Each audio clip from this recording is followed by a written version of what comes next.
அன்பான மாணவ செல்வங்கள் அனைவருக்கும் வணக்கம்.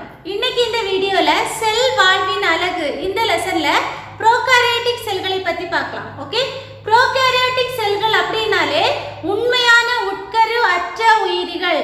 ஓகே, ப்ரோகாரியோட்டிக் செல்களில் பாக்டீரியா, மைக்கோபிளாஸ்மா, நீல பசும்பாசிகள், சயனோபாக்டீரியா, பிபிஎல்ஓ அப்படிங்கிறது ப்ளீரோ நிமோனியா போன்ற உயிரிகள் இது எல்லாமே அடங்கும். இந்த ப்ரோகாரியோட்டிக் செல்கள் சிறியது, யூகாரியோட்டிக் செல்களை விட விரைவில் பெருக்கம் அடைகின்றன. ஓகே, அளவில் சிறியதாக இருக்கும், ஆனால் பெருக்கம் அடைகிறதுல யூகாரியோட்டிக் செல்களை விட விரைவாக பெருக்கம் அடைகின்றன. ப்ரோகாரியோட்டிக் செல்கள் 4 வடிவங்களில் காணப்படும். Bacillus, coccus, vibrio, spirillum. Bacillus அப்படிங்கிறது கோல் வடிவ பாக்டீரியா, காக்கஸ் அப்படிங்கிறது ஸ்பெரிக்கல் கோள வடிவ பாக்டீரியா, விப்ரியோ அப்படிங்கிறது comma shaped bacteria, vibrio cholerae, spirillum அப்படிங்கிறது திருகு சுழல் வடிவ பாக்டீரியா, ஸ்பைரில்லம் ட்ரிப்போனிமா, இது ஸ்பைரில்லம். ஓகே, மைக்கோபிளாஸ்மா அப்படிங்கிறது செல் சுவர் அற்ற பாக்டீரியா. மைக்கோபிளாஸ்மாவை தவிர மற்ற அனைத்து பாக்டீரியாக்களிலுமே செல் சவ்வை சுற்றி செல் சுவர் காணப்படும். மைக்கோபிளாஸ்மாங்கிறது மிக சிறிய செல், அதுல செல் சுவர் காணப்படுவது இல்லை. ஓகே, அதே மாதிரி பாக்டீரியாக்கள் ப்ரோகாரியோட்டுகள் உண்மையான உட்கரு அற்ற உயிரினங்கள் என்று அழைக்கப்படுகின்றன. செல் மேட்ரிக்ஸில் ஒரு திரவம் போன்ற அமைப்பு காணப்படும். இதற்கு சைட்டோபிளாசம் என்று பெயர். செல் சுவர் செல் சவ்வோட உள்பகுதியில திரவ மேட்ரிக்ஸ்ல திரவம் போன்ற பகுதி காணப்படும். இதற்கு சைட்டோபிளாசம் என்று பெயர். ஓகே, மரபணு டிஎன்ஏ நடுப்பகுதியில டிஎன்ஏ மரபணு டிஎன்ஏ காணப்படும். அது குரோமோசோமல் டிஎன்ஏ அப்படின்னு சொல்லுவாங்க. பாக்டீரியாக்கள்ல இந்த மரபணு டிஎன்ஏவை தவிர சிறிய வட்ட வடிவ பாக்டீரியா ஒரு டிஎன்ஏ காணப்படும். இதற்கு பிளாஸ்மிட். பிளாஸ்மிட் அப்படிங்கிறது தன்னை தானே நகல் எடுத்துக்கொள்ளும் திறனுடையது. நகல் எடுத்துக்கொள்ளும் திறனுடையது. செல் உறை 3 பிரிவுகளாக பிரிப்பாங்க. கிளைகோகாலிக்ஸ், செல் சுவர் மற்றும் பிளாஸ்மா சவ்வு.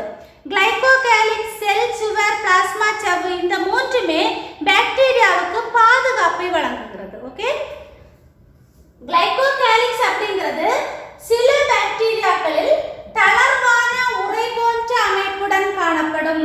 இதற்கு ஸ்லைம் என்று பெயர்.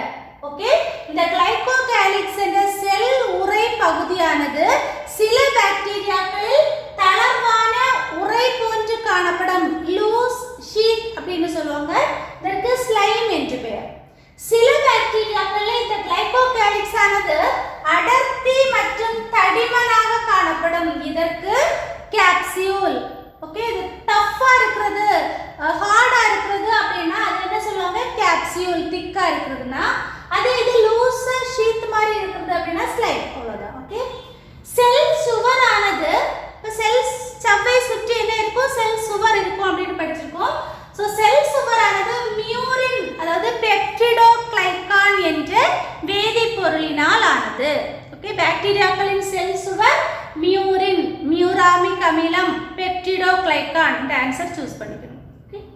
பிளாஸ்மா சவ்வு யூகாரியோட்டிக்ல காணப்படுறது மாதிரியே அரை கடத்தும் சவ்வு. அரை கடத்தும் செலக்டிவ்லி பெர்மியபிள், ஒரு தேர்ந்தெடுக்கப்பட்ட அல்லது குறிப்பிட்ட பொருட்களை மட்டுமே கடத்தும் அப்படின்னு சொல்லுவாங்க. அதான் அரை கடத்தும் சவ்வு. ஓகே, செல் உறை மற்றும் சாயம் ஏற்கும் தன்மையின் அடிப்படையில் பாக்டீரியாவை 2ஆ பிரிப்பாங்க. செல் உறை மற்றும் சாயத்தை ஏற்க. ஏதோ ஒரு சாயத்துல ஸ்டெயின்ல போடுறோம் அப்படின்னா அதை எடுத்துக்கிறதா இல்லையா அப்படிங்கறத பொறுத்து கிராம் நேர் பாக்டீரியா மற்றும் கிராம் எதிர் bacteria, gram positive, gram negative.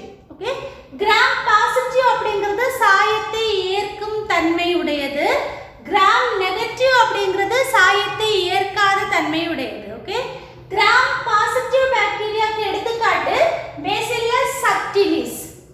Gram negative பாக்டீரியாவுக்கு எடுத்துக்காட்டு எசெரிஷியா கோலை. ஓகே, அப்புறம் மீசோசோம் பாக்டீரியாவோட